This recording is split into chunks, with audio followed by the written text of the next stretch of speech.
Comments made by the Leader of the Opposition, Sir Keir Starmer, have come under the microscope and indeed under fire after he made an unusual jibe at Rishi Sunak during the first Prime Minister's questions of the year. This is what he had to say. He just doesn't get it. He doesn't get what a cost of living crisis feels like. He doesn't know any schools where kids no longer turn up.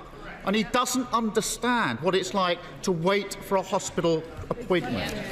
Doesn't the country deserve so much better than a Prime Minister who simply doesn't get Britain? He just doesn't get it. He just doesn't get Britain. It's that last bit that it's perfectly reasonable to say that a Prime Minister doesn't get difficulties that people face or to make an accusation of being out of touch. Now, that's the normal to and fro between opposition leaders, your standard adversarial Commons debate. But is this, in fact, a blatant dog whistle attack on the Prime Minister's Britishness? A dog whistle attack is a politically coded message on issues likely to provoke controversy without attracting negative attention. It's really a subtle undercurrent that only a few will pick up, but others will hear subliminally. Now, we don't want this to take place because it allows more unpleasant attacks to be made, ultimately, on other members of Parliament and debases the political discourse of the nation. And so what we really want to understand is what did Sir Keir mean by this statement? Earlier today, Energy Secretary Claire Cortino was in rather forgiving mode when she spoke to Times Radio and put it this way. Well, look, only he will know what he's implying. But the one thing that I would say is if that was the other way around and a Conservative politician had said it about a Labour politician of colour, I think we'd have had no end of their confected outrage. Well, she rightly notes if a Tory MP had said this about a Labour MP, the convected outrage would have made all the candy floss sold at Winter Wonderland seem small in comparison. Keir Starmer still hasn't explained directly what he meant, but does he think such a dog whistle appeals to today's voters? Seems to me it's an ill-considered attack on the Prime Minister, which diminished the Leader of the Opposition and looks slightly panicky, because one can only assume that nerves are beginning to fray within the Labour Party in spite of its 20-point lead over the Tories in the opinion polls.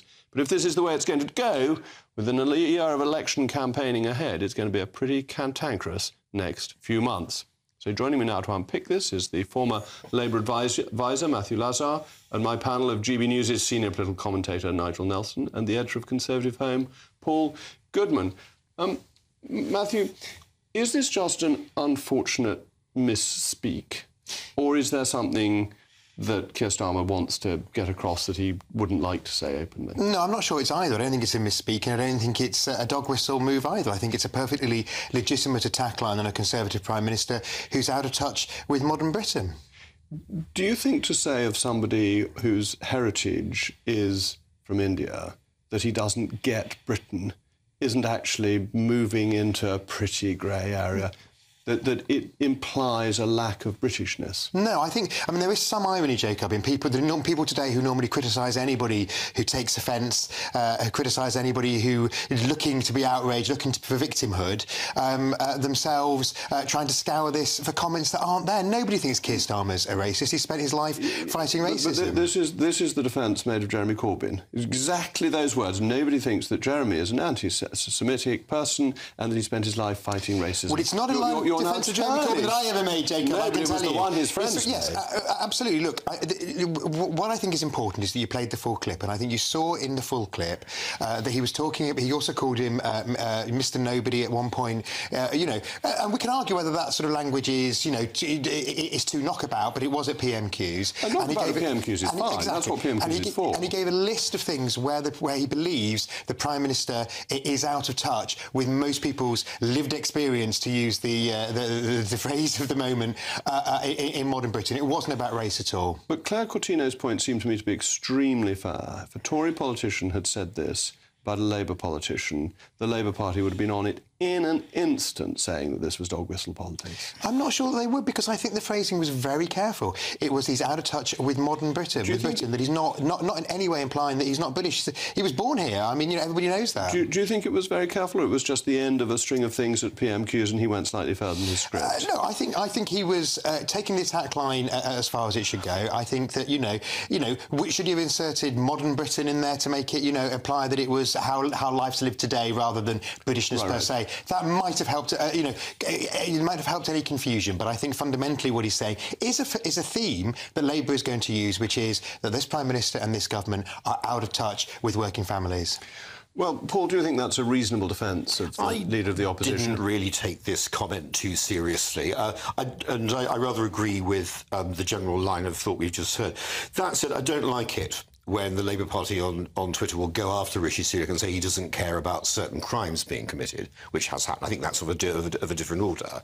But for me, I think, if Keir Starmer wants to attack Rishi Sunak for having a lot of money, we'll have to see what the voters make of it. Similarly, if Rishi Sunak wants to come back, we want to look at Starmer's period in charge of when he was DPP, when the Operation Elvenden scandal happened, when, after all, Starmer himself apologised for the way the CBS... Operation Elvenden, just remind people... That was to do with the prosecution or the investigation of journalists, and none were, in fact, prosecuted under that operation. And the journalists were simply getting information from public officials. They were paying the public officials, but they were reporting scandal in public office. Yeah, the point I'm trying to make is that, I think attacks are legitimate if they're based on a point that's arguable and people can make up their minds for themselves. Nigel, you're a very tactful and polite man. Would you question somebody's Britishness?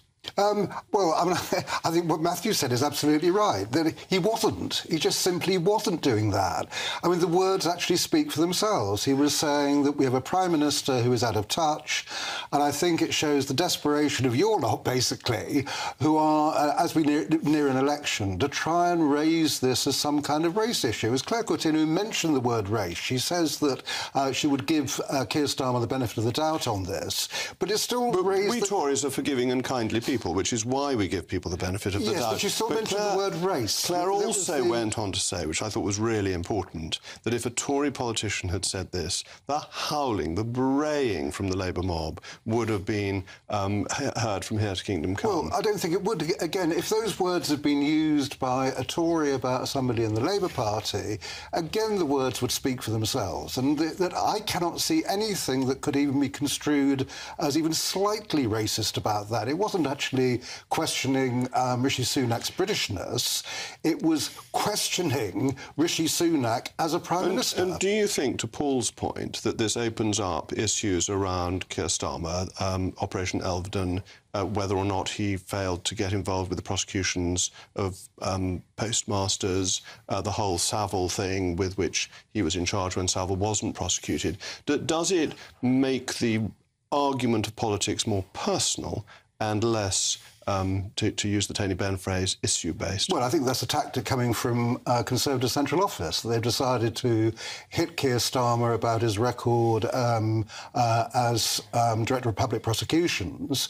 If you want to make it personal, I'm sure Labour can come back and do the same thing again. I'd rather hope we wouldn't have that at this election, but it already is shaping up to being pretty dirty. It's going to be a pretty fraught year. I should give you the last word. Yeah, I mean, Labour needs to be careful, because some of us remember the Crewe and Nantwich by-election where they followed the candidate who was wealthy but from a self-made family of the Timpsons, shoe repair people who have a great social conscience as well. They followed him around with a Labour student dressed as a butler, and that backfired. So you need to be careful when you use taglines like this, but I think it is legitimate to say that the Prime Minister doesn't understand modern Britain. Well, thank you very much. Sir Keir's spokesman was asked whether the comment was a dog whistle, and the spokesman said, not at all. The spokesman continued, the PM constantly talks as if everything is going brilliantly in this country, and it is simply not the lived experience of hard-working families up and down the country. Well, thank you very much to Matthew and my panel.